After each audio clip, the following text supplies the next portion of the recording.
Hi, this is Sandy Jo from RhinestoneTemplates.com, and I'm going to give you a little look around here today. We have a snow day up in northern Minnesota, so I'm getting to play a little bit on making some videos for the Winpcsign Pro 2012 program, and I just wanted to kind of take you a little walk around the transformation tool just a little bit. And I've done a few other videos that kind of give you the basics of some of the differences between the 2010 and 2012 so far, but what I really wanted to talk about was also that everything that is in the 2010 program is in the 2012 program. The 2012 just has all kinds of extras and goodies and stuff. Another thing is when I purchased my 2012 program, the WinPC programs come with a dongle, and I did not do the upgrade. I did a whole new program because if for some reason my dongle ever broke in the 2012, I also have the 2010 still on my computer, and I wouldn't be stuck without a Rhinestone program that I can design with. So I still have my 2010 dongle and my program. And what I can do is if anything ever happens to either one of the programs that I'm working with, I'll have another one for backup, so it's not going to be an issue where I'm going to be stuck without a software or a dongle or something if somebody hits it running past the computer or something. But anyway, let's go ahead and get started. And what I'm going to work with here today is I'm just going to work with some of the transformation things, because this is a lot of what is new in this program. And the transformation toolbar, how it used to look, just had the stone sizes. Basically kind of this upper part right here was what it used to look like. And now we've got different ways of outlining. We have, the regular outline feature, which would be something like this, where you could just take it and pick your stone size and outline in stones what you want, adjust your spacings how you want as well. I'm going to back that back out. Or center line or fit stone. When you fit stone, it would be for a cursive font or a fancy font that would have a wider area and then come into a narrow area, like on one of the other videos on some of the bridal fonts that I showed you. It lays different sizes of stones. It follows if it's a skinny line or if a thick line, and lays different sizes of stones in there. You also have different grid fills or different fills in this particular program. We had a few of different fills in the other one. We did have an island fill. It was a little harder to do than just point and clicking like this one. And there were the grid fills, and then there was an S or the sweeping fill too in the 2010. But in the 2012 we have those still underneath the engraving. But we also have these right here out front, real simple to use. And if say you wanted to, I'll just grab this circle here and I'll just go ahead and enlarge that just a little bit. And if I wanted to do an outline, I could do an outline which would just do the outline of the circle there. Or you could come in and you could do a grid fill and fill that whole thing in with a grid, and that would then fill everything in inside, but it kind of gives kind of a funky outside here.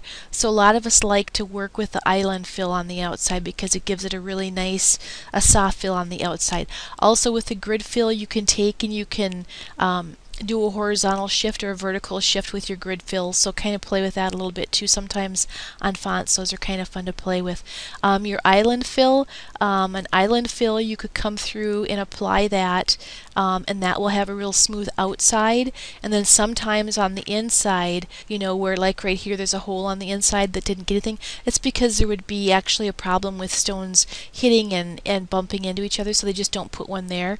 So sometimes on the island fill we do a little bit of filling ourselves there and just put a couple stones or move those around just a little bit. The partial fill is really cool. You can take and you can make it too deep if you want to, and each line that's going to make is going to be a different color.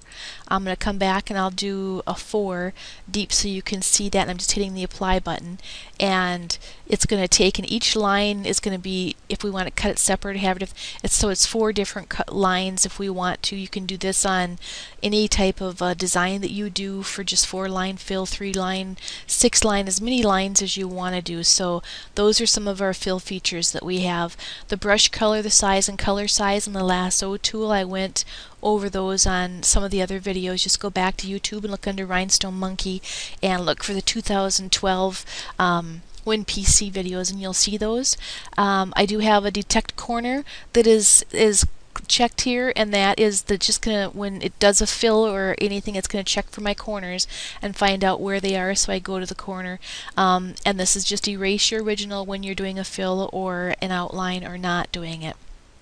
But what I'm going to go through here is I'm actually going to show you some of the center line. We worked with the outline in the 2010 videos, and these work just the same. And then the fit tool, I did a video already for that, and I post that up on YouTube under Rhinestone Monkey. But I have a few different fonts here, and I just want to show you a couple different fonts here and what that center line tool does. And what it actually does is it takes, and none of these fonts that I'm working with are over 1.5 inches tall, by the way, which is a real normal font size to work with for a lot of different things. So it's real easy to do big fonts, but it's not really easy to do smaller ones. So I'm using smaller ones deliberately and normal size ones. But what it does, I'm just going to go ahead and apply it. And whoops, I have the wrong thing marked here. That was kind of cool though, actually. But the center line, we'll go ahead and go back through that, and then we'll hit our snow here, and we'll let it go ahead and do its work. And it's just going to give me one row of stones. That's what I'm looking for with the center line. It just means it's going to follow a path, whether it's the center of the path or a little off center, and it's going to give me one row of stones to make a one row font to work with. Otherwise, in fonts, we've always had to work with engraving fonts to get a single row or just set them by hand. You can see that there's some areas that I would come in here and I would work just a little bit in these areas, but that did a pretty good job. I'll go ahead and go to the next one, and because I'm having a snow day, I put snow on here, and we'll just go ahead and let that do its work, and that one did a pretty good job there altogether. I don't know if I would move anything on that one. Here's another one, and I'll just keep working through these so you can kind of see how they work on different shapes. I haven't chose any really big, fat, clunky font because I think that normally I would pick a skinnier font anyway if I want a single line.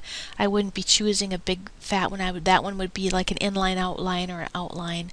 This one is a little more Art Deco-y, and let's just see what it does on there. Now, that's not too bad either. It's got some areas here that need to be worked over, and you need to add a line over here, but really that's not too bad. I didn't think it would come out that good. Here I have a little chunkier one, and let's just see what that one does. And by doing this, I'm just showing you different kinds of fonts and different ways of how it work. It's not going to work, and that's not too bad either. It's not going to work on every font that you try. It's going to work on the ones that should be in a single line font. But it makes things a lot easier to try to make fonts and even designs and different things too. I'm going to go ahead and get rid of these, and I want to show you one more thing before I stop the video here. And I just want to bring this picture of Elvis over here, and I'm going to enlarge it for us to work on. And what we're going to do with this picture, this is a JPEG, and what I'm going to do with this picture is I want to show you the Stone Touch feature that's in this program. And there's another feature too. It's counting the stones over here on this side. So if I had a product that was done, or those fonts that I had, I could have marqueed them, surrounded them, and just hit the SS info, and it would have told me what size stones and how many stones were in there. But let's go ahead, and I'm just going to go ahead and marquee my my Elvis here, and bring him down, and then I'm going to hit my Stone Touch button, and then I'm going to hit my Apply button, and then I just need to give it time to work. And this is going to be a lot of stones on this, and what this actually does is it takes a JPEG, and it's going to take that JPEG and completely stone it for us. So all the stones are going to be in the right places. It's going to follow all the colors that are on that picture already. So if there's an area that's a shaded area, it will have different colors of shades in there.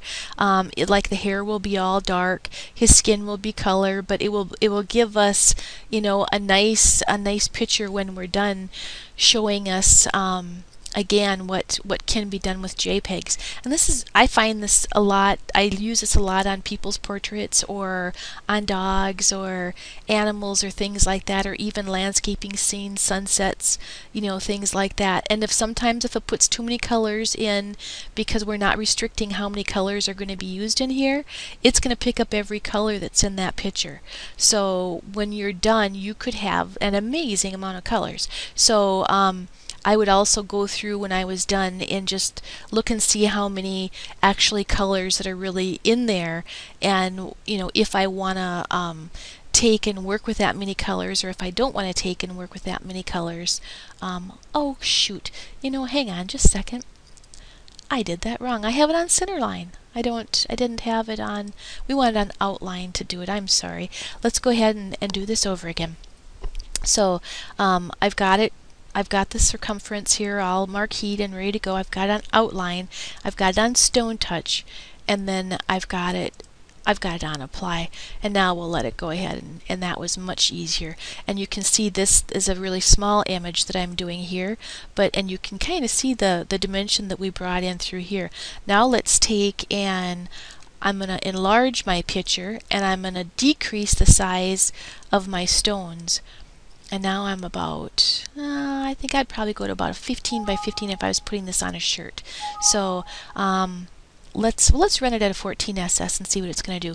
Again, I'm on outline, I'm on stone touch, and I hit apply, and we'll just let it do its work there and see what it's going to do. But again, if it comes with too many colors, just take and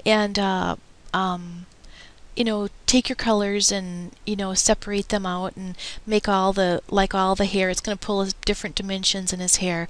So I would take and oh, that turned out pretty darn good. Actually, even the hair probably is all about the same color, which is good.